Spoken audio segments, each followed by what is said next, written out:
हर रोज एक नई कहानी देखने के लिए चैनल को सब्सक्राइब करें और बेल आइकन दबाना ना भूलें। मधुरा की सास शांति एक बहुत ही बड़बोली किस्म की महिला थी।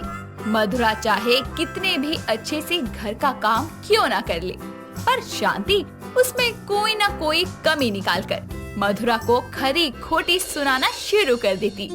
ऐसे ही सुबह जब मधुरा मंदिर की सफाई कर रही होती है, तभी वहाँ शांति आकर बोलती है, अरे नालायक, तेरे हाथ टूट गए हैं क्या?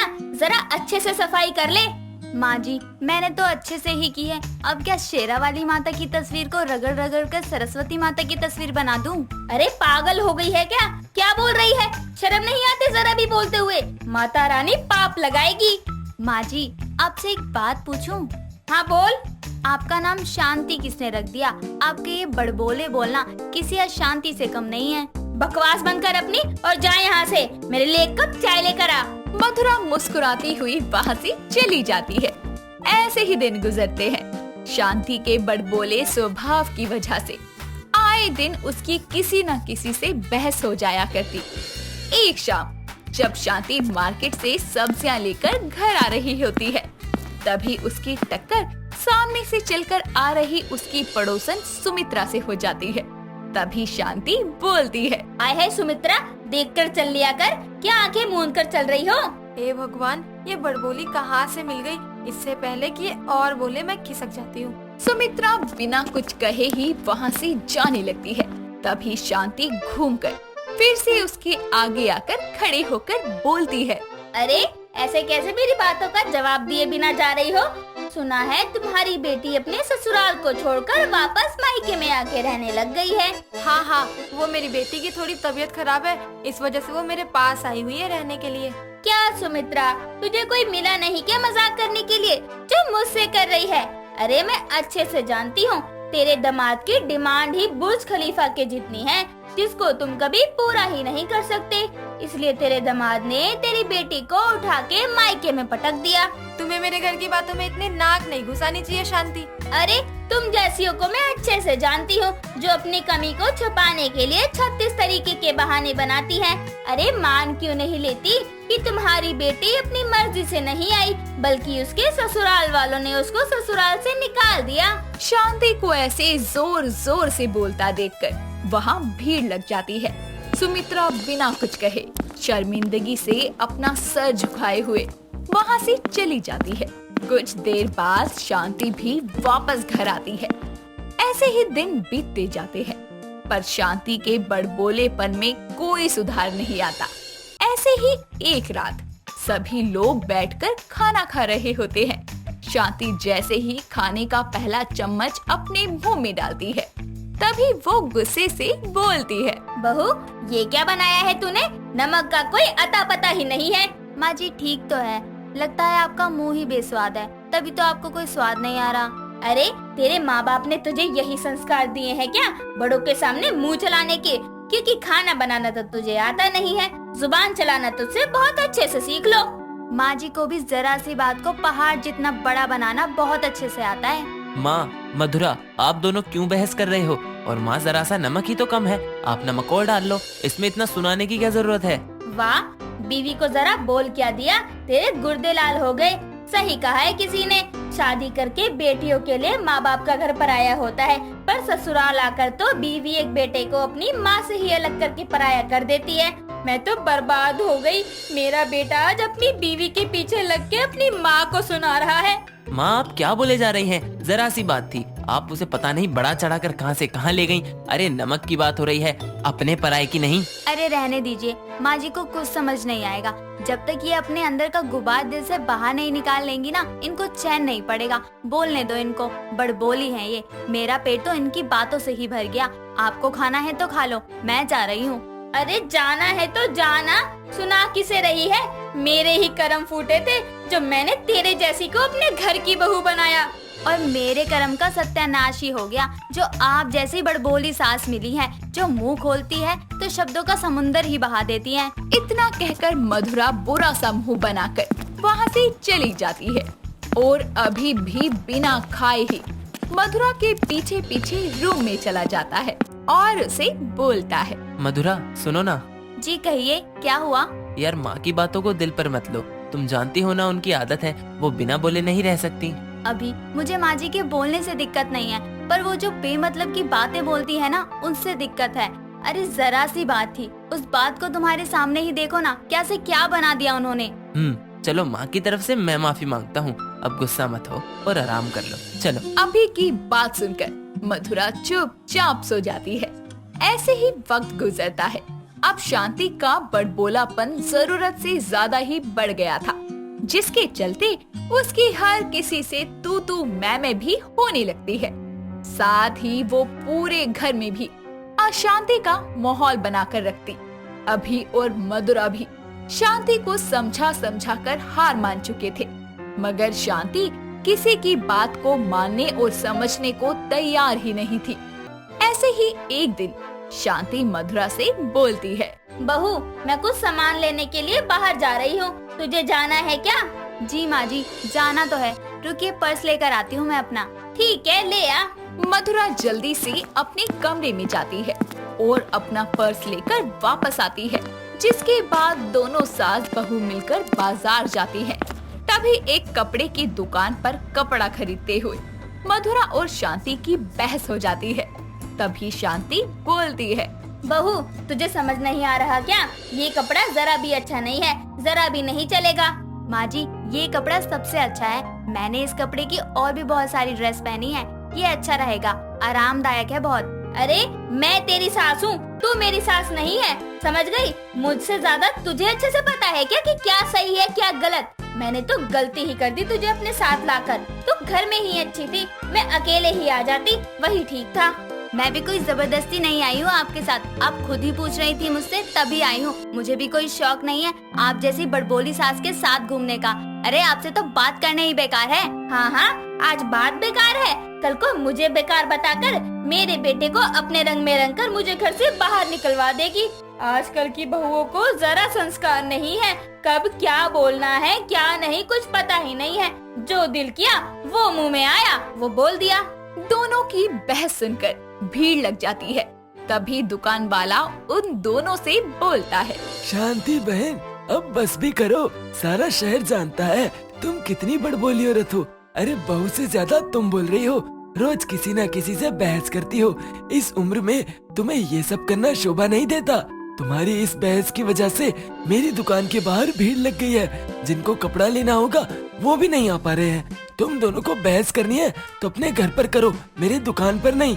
दुकानदार की बात सुनकर मधुरा और शांति घर आ जाते हैं और बाजार में हुई अपनी बेइज्जती के बाद शांति को अपनी गलती का एहसास हो जाता है और वो अपनी बहू से बोलती है, बहू मुझे माफ कर दे, मुझे पता ही नहीं चला कि मैं अपने इस बड़बोले स्वभाव के कारण कितने लोगों का दिल दुखाती आई हूँ और बोलने के बाद सोचती भी नहीं हूँ कि मैंने क्या बोला क्या नहीं।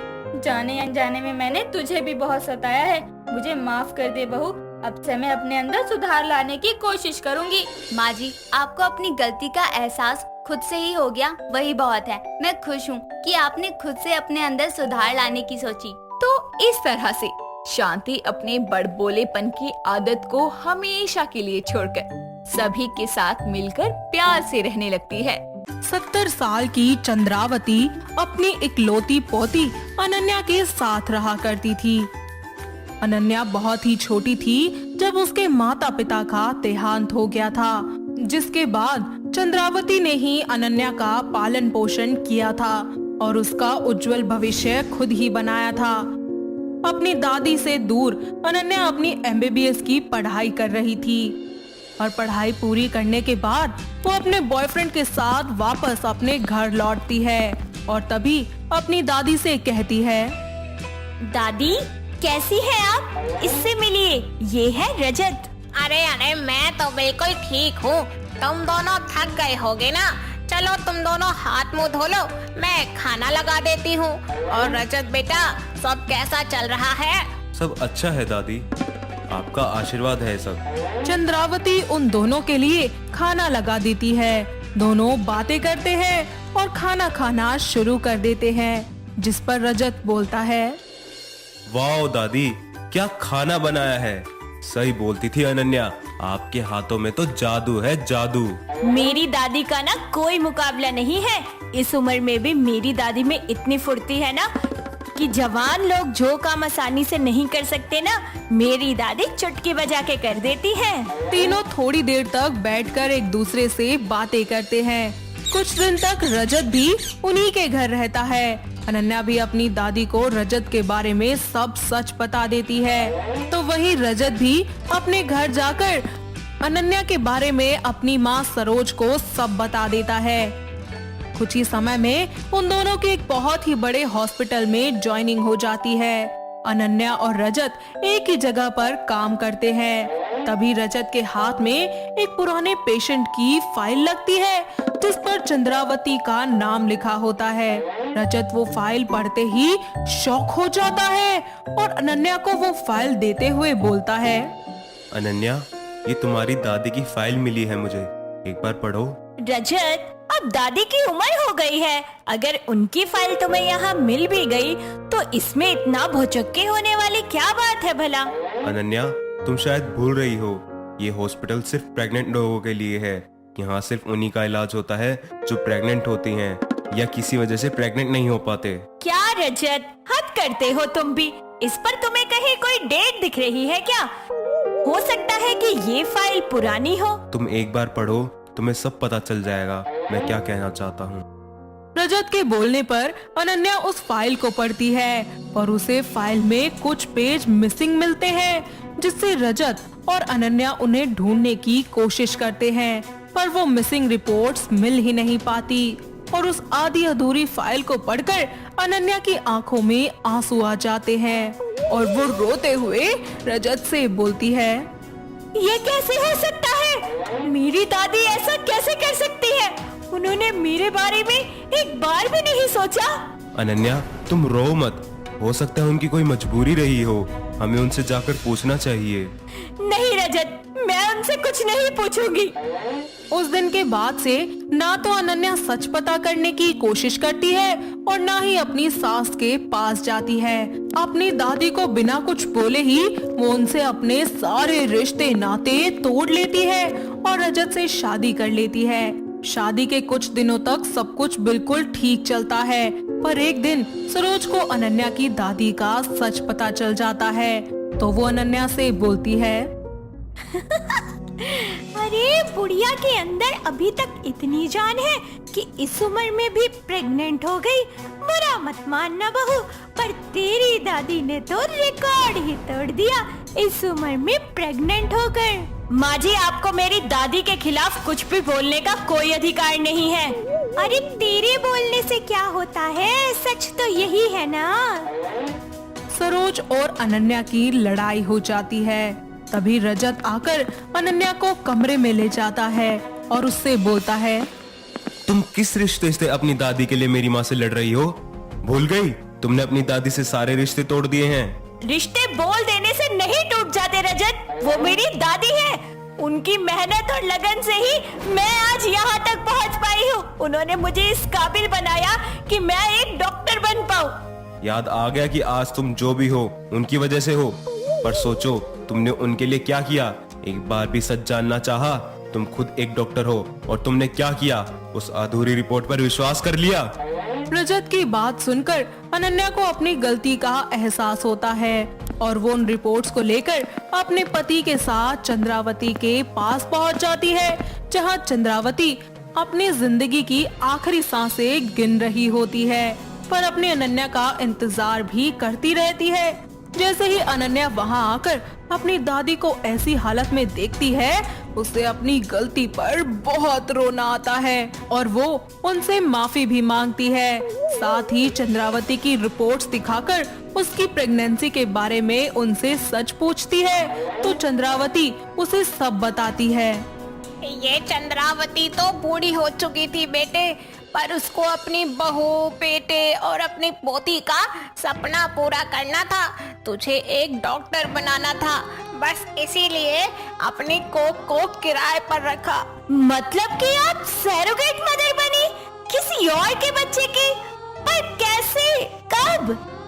चंद्रावती उसको बताती है कि 6 साल पहले उनके गांव में एक सेठ आया था जो कि काफी लोगों से मदद मांग रहा था, लेकिन किसी ने भी उसकी मदद नहीं की। जिसके बाद वो थक हार कर चंद्रावती के पास पहुंचा और उससे बोलने लगा, अम्मा मेरी हेल्प कर दो, मेरी बीवी को बच्चा नहीं हो सकता, इसके लिए हमें एक सरोगेट मदर की जरूरत है जो मेरे बच्चे को 9 महीने अपने पेट में पाल सके, बदले में अपनी पूरी धन संपत्ति दे सकता हूँ। उसकी बातें सुनकर वो अनन्या की डॉक्टर की पढ़ाई के बारे में सोचने लगती है और बोलती है, आप एक बार डॉक्टर से बात कर लीजिए, अगर मैं माँ बन सकती हूँ तो मैं आपके बच्चे को अपनी कोख जरूर दूंगी, पर बदले में मुझे आपकी दौलत नहीं बल्कि एक वादा चाहिए कि मेरी पोती की डॉक्टर की पढ़ाई का पूरा खर्चा आप उठाएंगे, बस मुझे और कुछ नहीं चाहिए। चंद्रावती उसके साथ हॉस्पिटल चली जाती है, जहां डॉक्टर से बात करके वो सेठ के बच्चे की सरोगेट मदर बन जाती है और उन्हीं के पास रहकर उनके बच्चे को जन्म देती है। साथ ही वहां के डॉक्टर से जान पहचान होने की वजह से वो चंद्रावती की रिपोर्ट्स का नामो निशान हमेशा के लिए मिटा देते हैं ताकि किसी को कोई सच ना पता चल सके। मैं अपनी गलती के लिए बहुत शर्मिंदा हूँ, प्लीज मुझे माफ कर दो। आप वर्ल्ड की बेस्ट दादी हैं, बेस्ट। माफ किया मेरी बच्ची, और गलती तो बच्चों से ही होती है और इंसान तो एक गलतियों का पुतला है। जाते जाते चंद्रावती अनन्या को माफ करके चली जाती है और हमेशा के लिए इस दुनिया को अलविदा कह देती है। अनन्या अपनी दादी के अंतिम संस्कार करती है और एक पोती होने के सारे फर्ज निभाती है। साथ ही अपनी शादीशुदा जिंदगी और डॉक्टर के करियर पर भी पूरा ध्यान देती है। देखते ही देखते अनन्या एक बहुत बड़ी डॉक्टर बन जाती है और खुद का एक हॉस्पिटल खोलती है। रजत और अनन्या अपनी जिंदगी में खुशी खुशी आगे बढ़ते हैं। पूजा एक बहुत ही सुंदर पर घमंडी लड़की थी।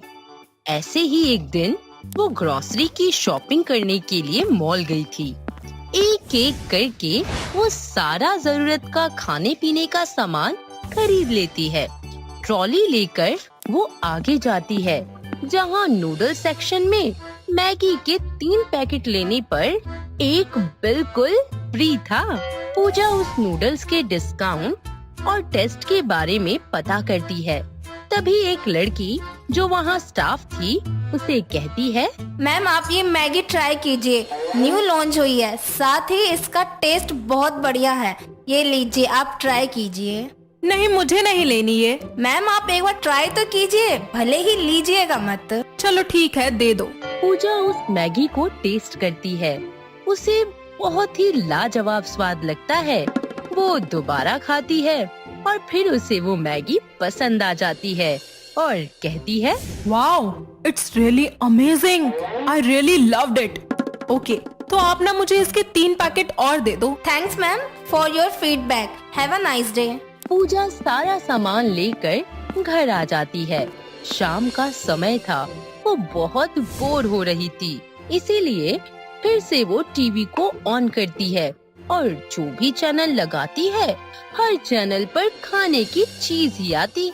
ये देख देख कर उसके मुंह में पानी आने लगता है, साथ ही उसको जोरों की भूख लगती है। अरे यार, बहुत ही भूख लगी है, अब तो क्या खाऊं, क्या होगा? आइडिया, आज ही तो मैं मैगी लेकर आई हूँ, वही बनाकर खा लेती हूँ। वो रसोई में जाती है और मैगी निकालकर बनाने लगती है। हाय, मुझसे तो वेट ही नहीं हो रहा अब 1 सेकंड भी। बहुत जोर से भूख लगी है और इस मैगी को बनने में भी पूरे 2 मिनट से ज्यादा लगेंगे। यूं ही खा लूं कच्ची मैगी।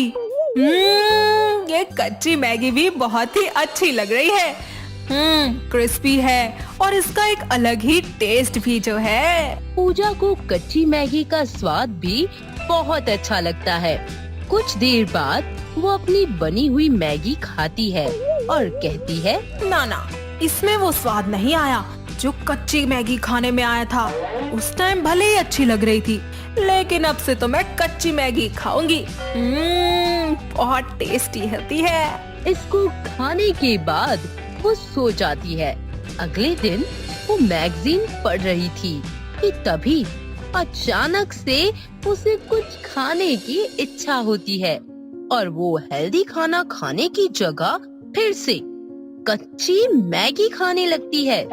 तभी उसके घर पर उसकी दोस्त प्रियंका आती है और कच्ची मैगी खाता हुआ देख कहती है, अरे पागल, ये क्या कर रही है? तू कच्ची मैगी क्यों खा रही है? अरे यार तू खाकर तो देख, बहुत टेस्टी है। इस तरह दोनों बात करने लगती हैं और प्रियंका उसे अपने साथ वॉक करने के लिए पार्क में ले आती है।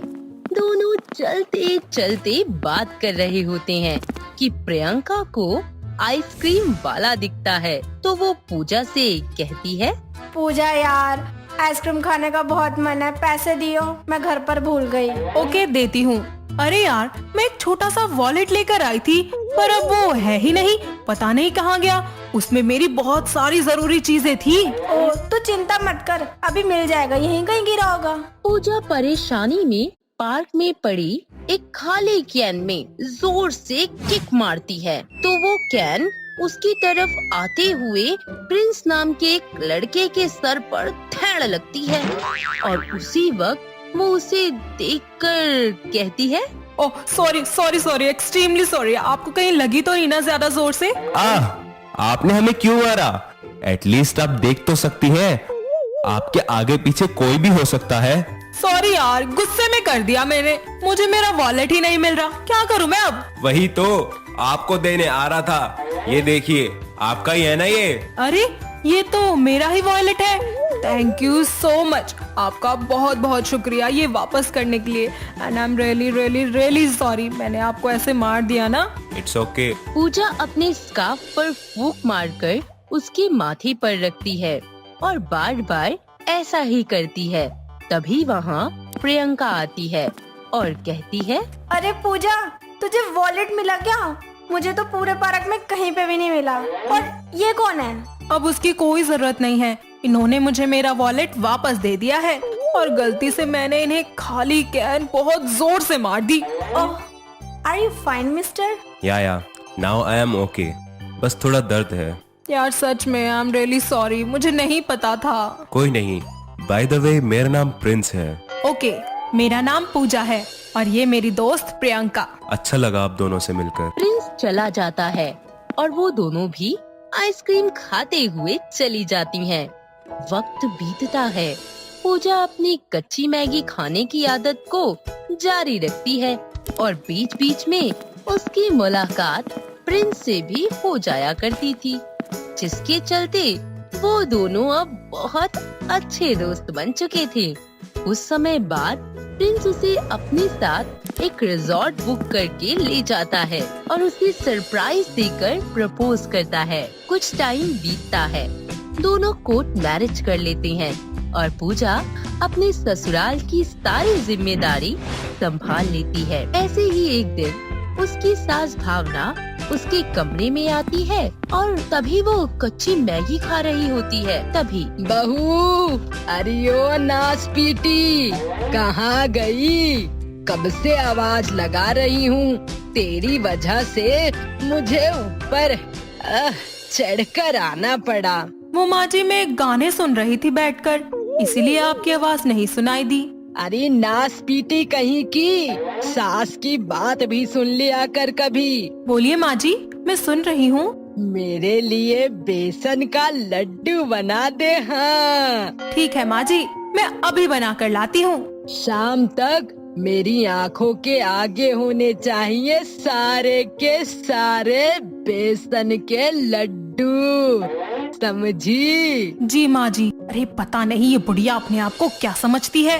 बाद में बनाऊंगी इनके लड्डू, पहले मैं अपनी कच्ची मैगी खाऊंगी। यम। शाम तक पूजा सारे लड्डू बना लेती है और अपनी सास को खिलाती है, जिसके बाद वो उसकी तारीफ करती है। ऐसे ही वक्त बीतता है। पूजा अब रोज अपने कमरे में छुपकर कच्ची मैगी खाया करती थी। कुछ दिनों में उसे बहुत वीकनेस होने लगी और खाना बनाते हुए अचानक वो बेहोश होकर गिर पड़ी उसकी गिरने की आवाज सुनकर उसकी सास उसे उठाकर हॉस्पिटल ले जाती है, जहां प्रिंस भी पहुंच जाता है। डॉक्टर उसका चेकअप करने के बाद कहता है, मिस्टर प्रिंस, आप बिल्कुल भी केयर नहीं करते अपनी वाइफ की। शायद क्या हुआ डॉक्टर? मिस्टर प्रिंस, आपकी वाइफ के पेट में मैदा जम गई है। कच्ची मैगी खाने की वजह से वो कमजोर हो गई हैं और उनके पेट में कीड़े भी हो गए हैं। अगर अब भी उन्होंने ये सब बंद नहीं किया तो ऑपरेशन की नौबत आ सकती है। ओके डॉक्टर, मैं उसका ख्याल रखूंगा। क्या मैं उससे अभी मिल सकता हूँ? हाँ। पूजा, ये क्या किया तुमने? अपनी हालत देखो, क्या जरूरत थी ये सब करने की?